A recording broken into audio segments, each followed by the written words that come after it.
Hi friends, అందరికీ welcome to జ్ఞాపక vlogs and collections అండి. మనం పండగలప్పుడు ఎక్కువ కొబ్బరికాయలు కొడుతూ ఉంటాం కదా, అవి మిగిలిపోతూ ఉంటాయి కదా, దాంతో ఎన్నో రకాలుగా చేసుకుంటాం కొబ్బరితోటి. కాకపోతే కొబ్బరి రవ్వ లడ్డు చేయండి బెల్లంతో కలిపి, హెల్దీగా టేస్టీగా చాలా బాగుంటాయండి, జ్యూసీగా. చక్కెర ఎక్కువ తినడం వల్ల ఆరోగ్యానికి మంచిది కాదు కదా, పిల్లలకు కూడా హెల్త్కి అంత మంచిది కాదు కదా. ఇట్లా బెల్లంతో కలిపి, బెల్లం, కొబ్బరి, డ్రై ఫ్రూట్స్, నెయ్యి, పచ్చి కొబ్బరి ఇవన్నీ కలిపి బెల్లం రవ్వ లడ్డు చేయండి, చాలా బాగుంటాయండి.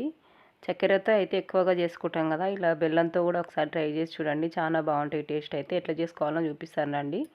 కొలతలతో అయితే చూపిస్తాను చూడండి, రాని వాళ్ళకు కూడా ఈజీగా వస్తుంది ఇలా చేస్తే. ముందుగా అయితే స్టవ్ పై బాండి పెట్టుకొని కొంచెం నెయ్యి వేసుకొని, నెయ్యిలో డ్రై ఫ్రూట్స్ వేయించుకోవాలండి. నేనైతే బాదం పప్పు, జీడిపప్పు అయితే వేయించుకున్నాను, ఉంటే కిస్మిస్లు కూడా వేయించుకోవచ్చు.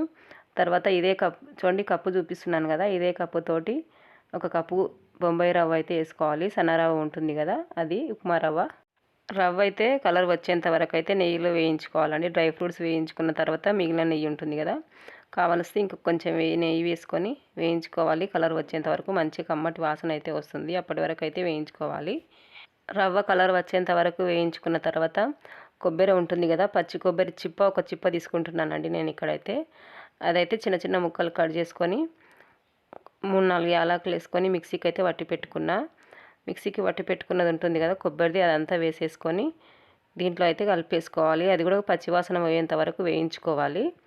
వేయించుకున్న రవ్వనైతే పక్కకు పెట్టేసుకొని మరొక బాండీలో అయితే ముందు ఏ కప్పుతో అయితే రవ్వ వేయించుకున్నామో అదే కప్పుతో అయితే ఒక కప్పు బెల్లం అయితే తీసుకుంటున్నానండి.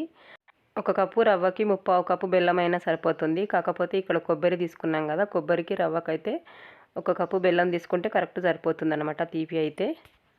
ఒక కప్పు బెల్లంలో కొన్ని నీళ్ళు అయితే పోసుకోవాలి. హాఫ్ గ్లాస్కు ఇంకా కొంచెం తక్కువ చేసుకొని నీళ్ళు అయితే పోసేసుకొని కరిగించుకోవాలి. దీనికైతే పాకం అయితే ఏమీ అవసరం లేదండి, పాకం కరిగించుకుంటే చాలు. కొంచెం చేతికి అంటుకునేటట్లు చూడండి, ఇలా అయితే చేసేసుకోవాలి పాకం అయితే. ఇలా చేసుకున్న పాకాన్ని ముందుగా నెయ్యిలో ఫ్రై చేసుకున్న రవ్వ, కొబ్బరి అయితే ఉంటుంది కదా, దాంట్లో అయితే ఈ పాకాన్ని వడగట్టుకొని పోసుకోవాలి. ఏమైనా ఉంటే పోతాయి అన్నమాట వడగట్టుకుంటే. చూడండి, ఇట్లా మొత్తం రవ్వ అంతా పోసేసుకొని కలిపేసుకోవాలి ఒకసారి అయితే.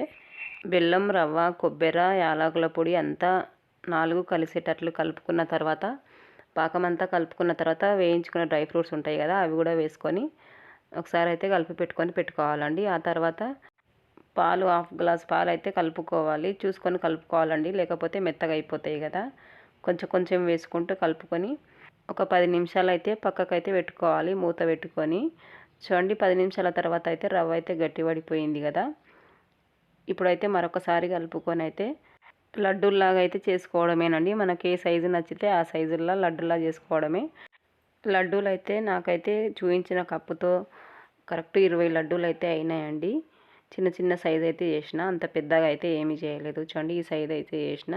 పిల్లలకి స్నాక్స్ బాక్స్లోకి కూడా పెట్టియచ్చు కదా. ప్లీజ్ అండి, నా ఛానల్ ఫస్ట్ టైం చూస్తున్న వాళ్ళైతే ఒక లైక్ ఇచ్చి తప్పకుండా కామెంట్ చేయండి. మీరు ట్రై చేసి ఎలా వచ్చాయో తప్పకుండా కామెంట్ చేయండి నాకైతే. మరిన్ని వీడియోస్ కోసం నా ఛానల్ని తప్పకుండా సబ్స్క్రైబ్ చేసుకోండి. ఈ కొబ్బరి లడ్డూలు కనీసం వారమైనా నిల్వ ఉంటాయండి. పచ్చి కొబ్బరి ఏముంటాయని డౌట్ రావచ్చు కదా మీకు. నెయ్యిలో అయితే కొబ్బరి, రవ్వ అయితే వేయించుకున్నాం కదా, పచ్చి కొబ్బరి వాసన అయితే పోతుంది కదా. కొబ్బరి అయితే వారం రోజులు అయితే ఖచ్చితంగా నిల్వ ఉంటాయండి ఇవైతే లడ్డూలు అయితే. సన్న రవ్వ, బెల్లం కాంబినేషన్లో రవ్వ లడ్డు అయితే చాలా టేస్ట్ వచ్చిందండి. మీరు కూడా ట్రై చేసి ఎలా వచ్చాయో కామెంట్ చేయండి. నచ్చితే ఒక లైక్ ఇచ్చి ఛానల్ని సపోర్ట్ చేయండి.